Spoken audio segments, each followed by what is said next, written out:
देखिए हमारा पहला प्रश्न क्या है। अभी हाल ही में भारत का सबसे ऊंचा वायु शोधक यंत्र यानी कि एयर प्यूरिफायर का उद्घाटन कहां पे किया गया, तो आंसर होगा चंडीगढ़ में। तो अभी 7 सितंबर को चंडीगढ़ में देश का सबसे ऊंचा एयर प्यूरिफायर का उद्घाटन किया गया है। सबसे ऊंचा है तो इसकी हाइट कितनी है, 24 मीटर है।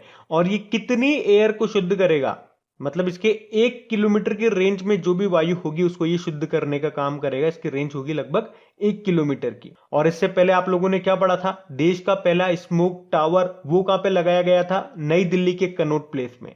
और अभी 7 सितंबर को, अच्छा अभी 7 सितंबर को एक डे भी हमने मनाया था, कौन सा, International Day of Clean Air for Blue Skies, नीले आसमान के लिए अंतरराष्ट्रीय स्वच्छ वायु दिवस। तो इसी दिन इसी मौके पर यह भारत का सबसे ऊंचा एयर प्यूरिफायर का उद्घाटन किया गया चंडीगढ़ में। और इस डे की थीम क्या थी, हेल्दी एयर हेल्दी प्लेनेट।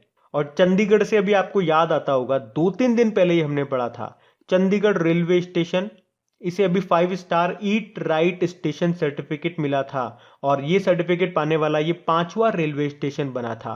यह सर्टिफिकेट दिया किसने, फसाई ने, food safety standard authority of India. और देखो जब बात सबसे ऊंचे की हो रही है तो आपको याद आएगा बॉर्डर रोड ऑर्गेनाइजेशन ने पूर्वी लद्दाख के उमलिंग ला दर्रे पर दुनिया के सबसे ऊंचे स्थान पर सड़क का निर्माण किया था। उसके अलावा सबसे ऊंचे स्थान पर एक थिएटर बनाया गया था, सिनेमा, कहां पे, लद्दाख में।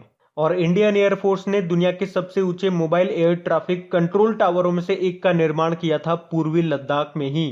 और सबसे ऊंचे स्थान पे नेशनल पार्क आपको कौन सा मिलेगा, हेमिस नेशनल पार्क लद्दाख में मिलेगा, जो कि एरिया वाइज सबसे बड़ा नेशनल पार्क भी है। तो ये सारे पॉइंट भी ध्यान रखना। बढ़ते हैं आगे। फिर बताइए हाल ही में अंतरराष्ट्रीय साक्षरता दिवस कब मनाया गया, तो आंसर होगा 8 सितंबर को। तो हर साल 8 सितंबर को इंटरनेशनल लिटरेसी डे के रूप में मनाया जाता है। ये दिन जो है ये व्यक्तियों, समुदायों और समाजों के लिए साक्षरता के महत्व के बारे में जागरूकता फैलाने के लिए मनाया जाता है। और इस साल ये 55वां अंतरराष्ट्रीय साक्षरता दिवस मनाया गया है। थीम क्या है इस बार की, मानव केंद्रीय पुनर्प्राप्ति के लिए साक्षरता, डिजिटल विभाजन को कम करना, यानी कि literacy for a human centred recovery, narrowing the digital divide. अच्छा अगर बात करेंगे साक्षरता यानी कि लिटरेसी के मामले में टॉप राज्य कौन सा है, तो केरल है। और सबसे लास्ट में रहा था इस बार आंध्र प्रदेश। और अगर आपसे पूछा जाए कि ग्लोबल टीचर अवार्ड किसे दिया गया था, तो 2020 में मिला था रणजीत सिंह डिसाले को। और अभी वर्ल्ड टीचर डे हम मनाएंगे 5 अक्टूबर को। अभी नेशनल टीचर डे हमने मनाया था 5 सितंबर को। अब डे की बात है ना, तो देखो सितंबर में जो पहला सप्ताह था 1 से लेकर 7 सितंबर तक राष्ट्रीय पोषण सप्ताह के रूप में मनाया। 2 सितंबर को विश्व नारियल दिवस, वर्ल्ड कोकोनट डे मनाया। 4 सितंबर को अंतरराष्ट्रीय गिद्ध जागरूकता दिवस मनाया, जो कि सितंबर के पहले शनिवार को मनाया जाता है। इस बार हम 4 सितंबर को मना रहे हैं। 5 सितंबर को अंतरराष्ट्रीय चैरिटी दिवस मनाया। 7 सितंबर को International Day of Clean Air for Blue Skies के रूप में मनाया। और सितंबर को पोषण माह के रूप में मनाते हैं, याद रखना। बढ़ते हैं आगे। फिर बताइए भारत का पहला न्यूक्लियर मिसाइल ट्रैकिंग जहाज का नाम क्या है, तो आंसर होगा ध्रुव। बड़ा इंपॉर्टेंट क्वेश्चन है, इसे मार्क कर लेना। तो दुश्मन की न्यूक्लियर मिसाइलों को ट्रैक करने वाला है ये भारत का पहला जहाज, जिसका नाम आईएनएस ध्रुव है, जिसको 10 सितंबर को लॉन्च किया जाएगा। हमारे जो राष्ट्रीय सुरक्षा सलाहकार है ना अजीत डोभाल, वो 10 सितंबर को विशाखापत्तनम में सैटेलाइट और बैलिस्टिक मिसाइलों को ट्रैक करने वाले भारत के पहले जहाज आईएनएस ध्रुव को तैनात करेंगे। तो यह है भारत का पहला न्यूक्लियर मिसाइल ट्रैकिंग जहाज, जिसका नाम क्या है, आईएनएस ध्रुव है। अच्छा आईएनएस विक्रांत के बारे में अगर मैं आपसे पूछूंगा तो याद रखना यह भारत का पहला स्वदेशी युद्धपोत है। और आईएनएस राजपूत, जिसे अभी डीकमीशन किया गया था, यह था भारत का पहला विध्वंसक जहाज, डेस्ट्रॉयर था। अच्छा न्यूक्लियर से एक क्वेश्चन मैं आपसे पूछूं, तो दुनिया का पहला 13वां न्यूक्लियर पावर प्लांट किस देश का है, तो रशिया का है। उसका नाम है एकेडेमिक लोमोनोसो। और अगर मैं आपसे पूछूं कि बताओ तारापुर न्यूक्लियर पावर प्लांट कहां पे मिलेगा आपको, महाराष्ट्र में मिलेगा।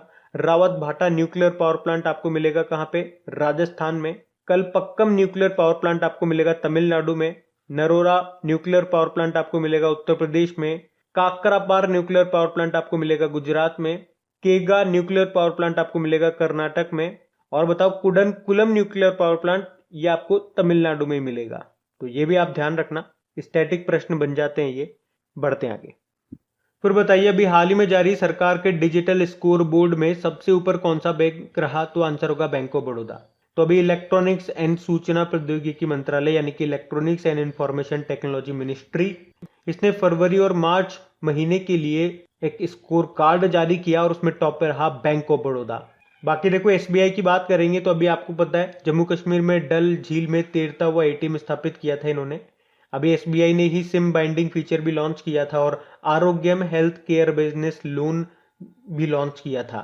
एचडीएफसी की बात करेंगे तो ये याद रखना, ये मार्केट कैपिटलाइजेशन बाजार पूंजीकरण के मामले में भारत में तीसरे नंबर पे आता है। पहले नंबर पे आता है रिलायंस इंडस्ट्रीज, दूसरे नंबर पे टीसीएस आता है, तीसरे नंबर पे एचडीएफसी आता है। और अभी इसने दुकानदार ओवरड्राफ्ट योजना शुरू की थी। और फेडरल बैंक ने बात करें तो फेडी नाम से एक आर्टिफिशियल इंटेलिजेंस बेस्ड एक वर्चुअल असिस्टेंट लॉन्च किया था। देखो बैंक ऑफ बड़ौदा की बात करते हैं, इसकी स्थापना होती है 1908 में। हेडक्वार्टर मिलेगा आपको वडोदरा गुजरात में और इसके चेयरमैन कौन है? हसमुख अधिया है। और इसकी टैगलाइन होती है इंडियाज इंटरनेशनल बैंक। और बैंक ऑफ बड़ौदा में आपको याद होगा 2 बैंकों का विलय हुआ था, मर्ज हुए थे। कौन कौन से? विजया बैंक और देना बैंक, याद होगा आपको। नहीं याद तो इसको याद रखना, इंपॉर्टेंट क्वेश्चन है। बढ़ते हैं आगे। फिर बताइए हाल ही में एग्जिम बैंक के मैनेजिंग डायरेक्टर किसे नियुक्त किया गया? तो आंसर होगा हर्ष भूपेंद्र बंगारी को। तो अभी सरकार ने हर्ष भूपेंद्र बंगारी को एग्जिम बैंक का मैनेजिंग डायरेक्टर नियुक्त किया गया है। ये वर्तमान में एग्जिम बैंक में ही डेप्यूटी मैनेजिंग डायरेक्टर हैं और अब वो मैनेजिंग डायरेक्टर बन गए हैं। बाकी देखो हितेंद्र दवे आपने नाम पढ़ा होगा, एचएसबीसी इंडिया के सीईओ बने थे। शांतिलाल जैन इंडियन बैंक के एमडी सीईओ बने। और एसएल त्रिपाठी अभी 2-3 दिन पहले, कल ही पढ़ा था शायद, यूनाइटेड इंडिया इंश्योरेंस के ये सीएमडी बने थे। एग्जिम बैंक मतलब क्या होता है? इसकी फुल फॉर्म क्या होती है? Export import bank of India. स्थापना होती है 1982 में, हेडक्वार्टर मिलेगा मुंबई में। और मैनेजिंग डायरेक्टर बन गए कौन? हर्ष भूपेंद्र बंगारी। बढ़ते हैं आगे। फिर बताइए अभी हाल ही में G20 बैठक के लिए किसे भारत का शेरपा नियुक्त किया गया है? तो आंसर होगा पीयूष गोयल को। तो हमारे व्यापार मंत्री हैं, वाणिज्य व उद्योग मंत्री हैं पीयूष गोयल। इन्हीं को G20 बैठक के लिए भारत का शेरपा नियुक्त किया गया है। ये जो शेरपा होता है ये क्या काम करता है? तो G20 मेंबर कंट्रीज के नेताओं का प्रतिनिधित्व करने का काम करता है ये। आपको पता है 2021 में G20 की मेजबानी कौन सा देश कर रहा है? इटली कर रहा है। अच्छा वैसे पीयूष गोयल से आपको याद होगा, इनका नाम अभी न्यूज में भी था। अभी ये राज्यसभा में सदन के नेता बने थे। और उपनेता कौन बने थे बताओ तो? हमारे minority affairs minister Mukhtar Abbas Naqvi. और अभी कुछ दिन पहले ही हमने पढ़ा था राज्यसभा में संयुक्त सचिव बने थे कौन? पीपी के रामाचायुर्लू। याद आया आपको? अच्छा देखो G20 की बात करेंगे तो 2021 में इसकी अध्यक्षता इटली के पास है, 2022 में इंडोनेशिया के पास होगी और 2023 में भारत के पास होगी। 2023 में आपके आईसीसी वर्ल्ड कप भी होंगे जो भारत में ही होंगे। और हमारा जो भारतीय रेलवे है वो 2023 तक पूरी तरह से इलेक्ट्रिफाइड हो जाएगा, ऐसा उसका लक्ष्य है। अच्छा वैसे भारत 2021 में फ्री नहीं बैठा हुआ है। 2021 में भारत ब्रिक्स देशों की अध्यक्षता कर रहा है। 2021 में श्रीलंका बिम्स्टेक की अध्यक्षता कर रहा है। 2021 में यूके ने G7 कंट्रीज की अध्यक्षता की है। इसकी थीम थी बिल्ड बैक बेटर, कर चुका है मतलब ये भी। और 2021 में आसियान की अध्यक्षता किसके पास? बंदर सेरी बागवान जो की कैपिटल है ब्रुनेई की। शंघाई कोऑपरेशन ऑर्गेनाइजेशन की बैठक होगी ताजिकिस्तान की दुशानबे में। और बताओ फीफा वर्ल्ड कप ये होगा 2022 में कतर में। और अगर आपसे पूछा जाए महिला एशिया कप 2022 में ही होंगे, कहां पे? मुंबई और पुणे में होंगे। बाकी अगर 2026 से आपको याद हो तो हमने पढ़ा था कि भारत 100 और भूकंप वेधशालाओं को स्थापित करेगा। और भूकंप एप्लीकेशन लॉन्च करने वाला पहला राज्य कौन सा बना? उत्तराखंड, ये भी याद रखना। और 2026 में ही वर्ल्ड बैडमिंटन चैंपियनशिप भी होगी, भारत में होगी। बाकी 2025 से आपको याद होगा टीबी को खत्म करने का लक्ष्य है 2025। और लद्दाख ने भी लक्ष्य रखा है कि वो 2025 तक जैविक प्रदेश बन जाएगा। इसके लिए उसने भारत के पहले जैविक स्टेट सिक्किम के साथ समझौता किया। और 2030 तक मलेरिया खत्म होने का लक्ष्य है। और 2030 में आपको याद होगा रेलवे ने लक्ष्य रखा है कि वो पूरी तरह से ग्रीन एनर्जी पे चलने लगेगा। तो ये भी कुछ पॉइंट्स थे जो करंट अफेयर्स में बने, वैसे मैंने आपको एक साथ लिंक करके बता दिए, इनको ध्यान रखना। बढ़ते हैं आगे। फिर बताइए अभी हाल ही में इंटरनेशनल रोड फेडरेशन इंडिया का नया अध्यक्ष किसे नियुक्त किया गया? तो आंसर होगा सतीश पारेख को। तो अशोक बिल्डकॉन के प्रबंध निदेशक और प्रमोटर हैं ये सतीश पारेख, और जिन्हें इंटरनेशनल रोड फेडरेशन के इंडिया अध्यक्ष के रूप में अभी नियुक्त किया गया है। और किसका स्थान लिया इन्होंने? शुभमय गंगोपाध्याय का। अच्छा, इंटरनेशनल रोड फेडरेशन का हेडक्वार्टर कहां पर है? जेनेवा स्विट्जरलैंड में है। बाकी श्रीकांत टी अभी भारतीय उपचुनाव आयुक्त बने थे, ये deputy election commissioner. Pankaj Kumar Singh important नाम है, बीएसएफ के डायरेक्टर जनरल बने। और संजय अरोड़ा भी इंपॉर्टेंट है, आईटीबीपी के डायरेक्टर जनरल बने थे ये। तो याद रखना, इंटरनेशनल रोड फेडरेशन इंडिया के नए अध्यक्ष बन गए हैं सतीश पारेख। बढ़ते आगे। फिर बताइए, हाल ही में आईयूसीएन वर्ल्ड कंजर्वेशन कांग्रेस 2020 का आयोजन कहां पे किया गया? तो आंसर होगा फ्रांस में। आईयूसीएन मतलब international union for conservation of nature. तो अभी दुनिया का सबसे बड़ा और समावेशी पर्यावरण निर्णय forum IUCN world conservation Congress 2020 का आयोजन फ्रांस के मार्सिले में किया गया। एक्चुअली में पहले ये जून 2020 में होना था, लेकिन कोविड-19 के कारण नहीं हो पाया, फिर इसे पोस्टपोन कर दिया गया था और अब ये सितंबर 2021 में हुआ। 3 सितंबर को शुरू हुआ, 11 सितंबर तक चलना है।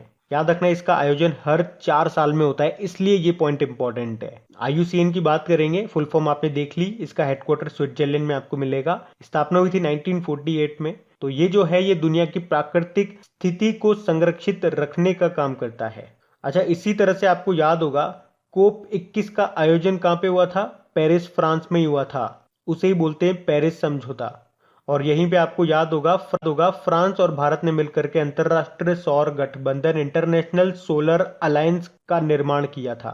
इंटरनेशनल सोलर अलायंस, इसके महानिदेशक बने थे अभी अजय माथुर और इसका हेडक्वार्टर भारत में है, गुरुग्राम में। और अगर आपसे पूछा जाए कि कोप 25 का आयोजन ये 2019 में हुआ था मैड्रिड, स्पेन में। 26 का होना है ये 2021 में ग्लासगो में। और इसी तरह से आपको याद होगा कि प्रवासी पक्षियों के लिए जो कोप 13 का आयोजन हुआ था गुजरात के गांधीनगर में, और उसका शुभंकर मैस्कॉट क्या रखा गया था? ग्रेट इंडियन बस्टर्ड, जो कि राजस्थान का स्टेट बर्ड है। अब ये हो रहा है फ्रांस में। तो ये रहा मैप में फ्रांस। फ्रांस की कैपिटल आपने कहा पेरिस है। और पेरिस से क्या क्या याद रखना है? यूनेस्को का हेडक्वार्टर यहाँ पे, फाइनेंशियल एक्शन टास्क फोर्स का हेडक्वार्टर यहाँ पर है, OECD Organisation for Economic Cooperation and Development का हेडक्वार्टर यहाँ पर है। और 2024 में जो आपके समर ओलंपिक होंगे वो फ्रांस पेरिस में ही होंगे। करेंसी यूरो है, प्रेसिडेंट इमैनुअल मैक्रोन और इसके प्रधानमंत्री हैं जीन कोस्टेक्स। फ्रांस के साथ कौन कौन सी एक्सरसाइज करते हैं हम? वरुण, गरुड़ और शक्ति। और एक और किया हमने इस साल, डेजर्ट नाइट एक्सरसाइज, राजस्थान में किया, राजस्थान के जोधपुर में। और फ्रांस ने ही हमें राफेल बना के दिया। फ्रांस की एक डसोल्ट कंपनी है, उसने बनाया। और फ्रांस ने ही हमें राफेल बना के दिया, फ्रांस की डसॉल्ट कंपनी है उसने। और भारत में जो 12,000 हॉर्स पावर का इंजन बना था, कहाँ पे? बिहार के मधेपुरा कोच फैक्ट्री में। किसकी सहायता से? फ्रांस की अल्टेसोम कंपनी की सहायता से। तो ये भी ध्यान रखना। बढ़ते आगे।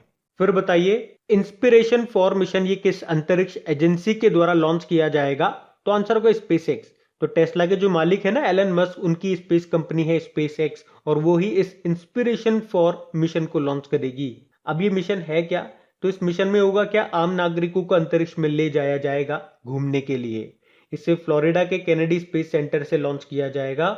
इसमें एक बार में 4 यात्री जाएंगे जो 3 दिनों तक स्पेस में रहेंगे। तो ये है इंस्पिरेशन 4 मिशन। लॉन्च करेगा कौन? Space x.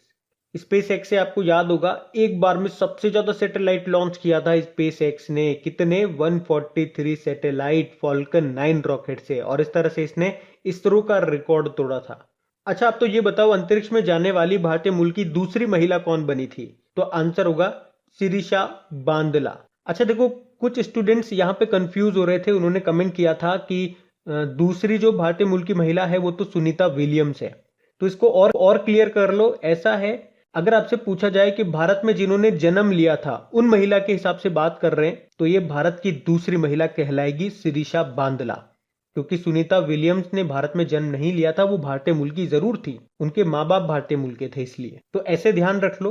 अगर आपसे पूछा जाए कि भारत में जन्म लेने वाली, तो फिर तो बन जाएगा दूसरी महिला कौन? शिरीषा बांदला। या सिंपल सा अगर आपसे पूछा जाए कि भारतीय मूल की कौन है, तो फिर भारतीय मूल की पहली तो कल्पना चावला थी, दूसरी सुनीता विलियम्स थी, और फिर तीसरी बन जाएगी शिरीषा बांदला। ऐसे याद रख लो, क्योंकि आपसे यहाँ पे कहीं नहीं बोला जा रहा कि भारत में किन्होंने जन्म लिया था, उस हिसाब से बताइए। लेकिन मैं आपको बता रहा हूं, आप ध्यान रखना। क्लियर है अब ये पॉइंट? उसी तरह से भारत के पहले स्पेस टूरिस्ट कौन बने? केरल के हैं ये संतोष जॉर्ज। तो ये ध्यान रखना। बढ़ते आगे। फिर बताइए, हाल ही में दिल्ली में दूसरा स्मोक टावर शुरू हो गया, इसका निर्माण किसने किया? तो आंसर होगा टाटा कंपनी ने। आपको याद होगा दिल्ली में पहला स्मोक टावर ये कहां पे लगा था? कनॉट प्लेस में। अब दूसरा लग गया है आनंद विहार में। इसे बनाया किसने? टाटा कंपनी ने। टाटा कंपनी से आपको याद होगा इसके संस्थापक कौन थे? जमशेदजी टाटा, जो पिछली शताब्दी में सबसे बड़े दानवीरों की सूची में टॉप पर आए थे।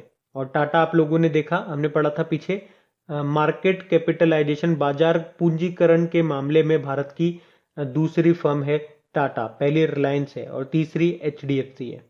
ध्यान रखना ये। AFAA यानी कि Asian federation of advertising association hall of fame में शामिल किया गया रमेश नारायण को। तो भारतीय विज्ञापन जगत के दिग्गज रमेश नारायण को एड एशिया 2021 में Asian federation of advertising association hall of fame में शामिल किया गया है। क्या नाम है? रमेश नारायण। बाकी नमिता गोखले का नाम हमने कल ही पढ़ा था, 7वां यामिन हजारिका पुरस्कार जीता था इन्होंने। अतुल भट्ट राष्ट्रीय इस्पात निगम के CMD बने थे और अभय कुमार सिंह सहकारिता मंत्रालय में ज्वाइंट सेक्रेटरी, संयुक्त सचिव बने थे ये। तो रमेश नारायण का नाम यहां से याद रखना। बढ़ते आगे। फिर बताइए, अभी हाल ही में किस राज्य या यूनियन टेरिटरी सरकार ने बिजनेस ब्लास्टर्स कार्यक्रम शुरू किया? तो आंसर होगा दिल्ली। तो अभी दिल्ली के जो उप मुख्यमंत्री हैं मनीष सिसोदिया, उन्होंने 7 सितंबर को त्यागराज स्टेडियम में दिल्ली सरकार के बिजनेस ब्लास्टर्स कार्यक्रम को शुरू किया।